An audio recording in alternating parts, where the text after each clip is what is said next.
ഇത് മാവിലെ കായീച്ച, അതായത് മാങ്ങയെ പുഴു തിന്ന് കംപ്ലീറ്റ് പൊഴിഞ്ഞു പോവുക, അല്ലെങ്കിൽ മാങ്ങ പഴുത്ത് വരുമ്പോൾ അതിൻ്റെ ഉള്ളിൽ കംപ്ലീറ്റ് പുഴുവാകുക. അപ്പോൾ ഇത് ഒരു ഇത് ഫ്രൂട്ട് ഫ്ലൈ അല്ലെങ്കിൽ പഴയീച്ച അല്ലെങ്കിൽ കായീച്ച എന്ന് പറയുന്ന ഒന്നിൻ്റെ ആക്രമണം കൊണ്ടാണ് ഇതുണ്ടാകുന്നത്. ഇതിനെ നിയന്ത്രിക്കാനുള്ള ഒരു ജൈവ മാർഗ്ഗമാണ് ഈ ട്രാപ്പ് എന്ന് പറയുന്നത്. ഇതിനെ ഫ്രൂട്ട് ട്രാപ്പാണെന്ന് പറയുന്നത്. ഈ ഫ്രൂട്ട് ട്രാപ്പ് നമുക്ക് 25 സെൻറ്റ് സ്ഥലത്തേക്ക് ഒരു ട്രാപ്പ് മാത്രം കെട്ടി വെച്ച് കഴിഞ്ഞാൽ മതി. ഇതിനുള്ളിൽ നമുക്ക് ഈ ഈച്ചയെ ആകർഷിക്കുന്ന ഒരു ലൂറാണ് ഉപയോഗിക്കുന്നത്. ഫെറമോൺ കെണി എന്നതിന് പറയും. ഇത് നമ്മൾ 25-30 സെൻറ്റ് സ്ഥലത്തേക്ക് ഒന്ന് മതി. ഇനി ഒരു മാവുള്ളവരാണെങ്കിൽ ആ മാവിൽ നമ്മൾ ഒരു 3 മീറ്റർ ഉയരത്തിൽ അവിടെ കെട്ടി വെച്ചാൽ മതി. കായീച്ചകൾ, അതിൻ്റെ പെണ്ണീച്ചകളാണ് കൂടുതൽ വന്നിട്ട് മുട്ടയിടുന്നത്. ഈ മാങ്ങയിൽ മുട്ടയിടുകയാണ് ചെയ്യുന്നത്. അപ്പോൾ നമ്മൾ എന്ത് ചെയ്യുന്നത് വെച്ചാൽ ഈ ലൂറ് ഈ ട്രേ ഇങ്ങനെ തുറന്നിട്ട് ഇതിൻ്റെ അടിയിൽ, അതായത് ആ മോൾ ഭാഗത്തിനടിയിൽ ഒരു കപ്പ് പോലത്തെ ഒരു കപ്പ് പോലത്തെ സാധനമുണ്ട്. അതിലേക്ക് ഈ ഗുളിക അങ്ങോട്ട് വയ്ക്കുക.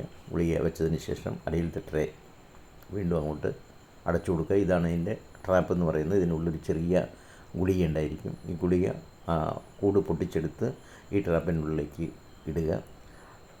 ട്രാപ്പ് അതിന് ശേഷം അടച്ച് നമ്മുടെ ഒരു ആളുടെ ഉയരത്തിൽ കെട്ടി അവിടെ വെച്ചാൽ മതി.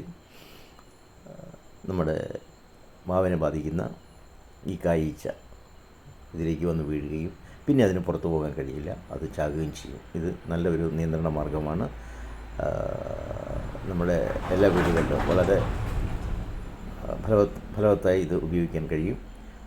അതുകൊണ്ട് എല്ലാ വീടുകളിലും ഇത് ഒന്ന് മാവുള്ള വീടുകളിലൊക്കെ ഇത് വാങ്ങി വയ്ക്കുന്നത് നമുക്ക് പഴുത്ത മാങ്ങ മുറിച്ച് നോക്കുമ്പോൾ പുഴു കാണുകയും അത് നമുക്ക് ഉപയോഗശൂന്യമാകുകയും ചെയ്യുന്നതിന് ഏറ്റവും നല്ല ഒരു മാർഗ്ഗമാണ് ഈ ട്രാപ്പ്. അതൊരു ജൈവ മാർഗ്ഗമാണ്. മറ്റ് കീടനാശിനികളൊന്നും ഉപയോഗിക്കേണ്ട.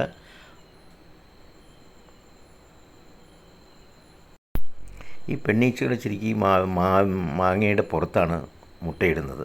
എന്നിട്ടാണ് ഈ മുട്ട വിരിഞ്ഞുണ്ടാകുന്ന പുഴുക്കൾ ഇതിൻ്റെ ഉള്ളിലേക്ക് കടന്നു പോകുന്നത്. അപ്പോൾ ഒരു ചെറിയ ദ്വാരം ഉണ്ടാക്കി അവിടെ ഈ മുട്ടയിടുന്നു. അതാണ് ചെയ്യുന്നത്.